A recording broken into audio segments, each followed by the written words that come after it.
이 남욱 변호사에게 4명만 구속시킬게 들어와라 라는 일종의 선처를 약속한 거 아니냐라는 의혹이 제기되고 있습니다. 검찰 일각에선 사실무근이다라는 반론도 나오고 있습니다만 이 같은 분위기 속에 대장동 1기 수사팀을 감찰해야 하는 것 아니냐라는 보도가 나왔습니다. 대장동 1기 수사팀 조사, 남욱 변호사 진술 조사 중 대장동 1기 수사팀이 남욱 변호사 측에게 정영학이 남욱에게 책임 다 떠넘기게 하고 있으니 한국에 들어와라. 유동규, 김만배, 최윤길, 성남시 공무원 4명만 구속시키겠다. 이 의혹이죠. 중앙일보 보도하고 있습니다. 윗선 수사 않고 해당 검찰 말대로 수사 실제가 진행됐다. 그래서 윗선으로 수사가 전혀 올라가지 못했다. 대장동 1기 수사팀은 사실무근이라고 하고 있지만 검찰은 제기된 의혹 전반을 확인하겠다라며 어제 조사에 착수했습니다. 그러니까 이런 겁니다. 우체국은 우리 여러 번 말씀 주셨지만 업무 협조가 잘 되는 기관, 상냥하고 친절하고 언제나 우리 곁에 있는 기관, 우체국. 옛날에는 우정국 아니었습니까? 내용 증명이 있는데 검찰이 수사를 안 한 것은 수사의 진정성과 관련된 거다. 비단 이 내용 증명 문건 건만이 아니라는 얘기를 전주의 의원은 하고 있습니다. 검찰은 1기 수사팀 감찰 등 조사에 들어가겠다라는 입장, 지금 중앙일보 보도를 보고 있는데 구자룡 변호사는 어떻습니까?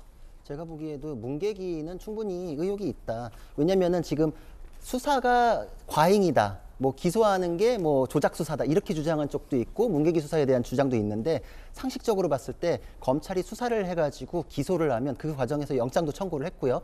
법원의 평가를 받아가면서 자신의 수사가 맞게 됐는지를 평가를 받아가는 과정이 부담스럽겠습니까? 문계고 아무도 통제 안 받거든요. 예. 문계고 시간 끌고 그래서 불기소로 덮어버리면 그냥 내 결정 안에서 끝나거든요.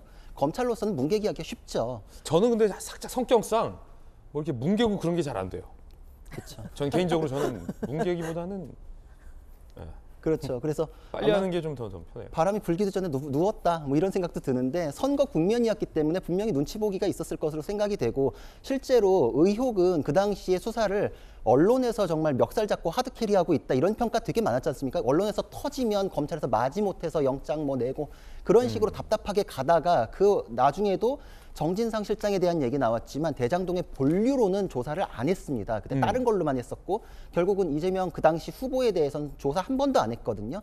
그러고 나서 보니까 이게 지금 잘못된 수사라는 게 드러나고 있고 이게 그 당시에 실마리가 없었던 것도 아닌 게 정영학 회계사가 처음부터 자수서를 10장을 써갖고 들어갔는데 저 형사사건 하면서 자수서 10장 쓰는 거 처음 봤습니다. 그래요? 정말 많이 써갖고 들어간 거거든요. 거기에 부합하는 녹취록을 다 들고 들어갔는데 그럼 소스가 다 있었는데 지금 보니까 앵커님 말씀대로 다 부합을 한데 맞아떨어지는데 근데 내용 증명에 대해서는 수사를 안 했다? 이건 처음부터 판이 짜여져 있던 거 아닌가. 내가 시간 끌고 문개기하는 거에 대해서는 외부적으로 평가를 안 받으니 선거 국면에서는 이렇게 가보자라는 게 방침이 서 있었던 거 아니란가라는 거를 충분히 의심할 만한 사정이라고 생각이 됩니다. 구자룡 변호사님의 의견이었습니다. 흥미로운 표현이 나왔어요. 법원의 평가를 받아가며 수사를 하는 게 수사기관에서 부담스럽다. 그러니까 법원의 평가를 하는 것이 구속영장을 청구했는데 기각이 되면 법원이 이 검찰의 수사에 대해서 의구심을 갖고 있다는 평가일 것이고 구속영장을 청구했는데 법원이 검토하고 발부가 된다면 이 수사가 맞는 방향으로 가고 있다는 일종의 법원의 평가. 법조인은 이렇게 표현하는군요. 상당히 흥미롭습니다. 자, 지난 대장동 1기 수사팀이 제대로 수사를 안 한 건 아니냐, 뭉갠 건 아니냐는 의혹 제기입니다. 서재현 부대변인은 어떻게 보십니까? 그러니까 이제 제가 반론. 네, 1기 검사팀을 두둔하는 건 아닌데 네. 검찰 행태 자체에 대한 불신은 여전히 있는 것 같고요. 그래서 저도 마찬가지로 그 당시에 대선할 때도 특검이든 검찰 수사를 좀 빨리 하자라고 해서 저는 결국에 1기에 대한 불신이 있고 2기에 대한 또 하나의 또 불신. 그래서 저는 결과적으로 이 부분은 이후에 상기, 즉 특검으로 갈 수밖에 없는 사항이다. 왜 종합적으로 봐야 되는 것이니까요. 그런데 다만 이제 조금 의심스러운 것은 남욱 그분도 이제 계속 이야기하는 게 이재명 후보가 대통령이 될 수 있을 것이다라고 해서 진술을 말을 못했다 그러고 검찰이 만약에 2기의 검찰이 1기의 검찰 주장대로라면 그 당시 대선을 돌아가게 되면 더불어민주당 이재명 후보가 대선에서 가상 지지율이 10% 이상 계속 뒤졌었거든요. 그리고 일부 보수 패널도 그렇고 정치 전문가들도 5%, 10% 이상 다 질 것이다라는 그런 관측이 있었는데 그걸 떠나서라도 대통령이 되면 수사를 덮는다. 그러면 그런 논리라면 만약에 이재명 후보가 대통령이 됐으면 김건희 여사의 도이치모터스 특검,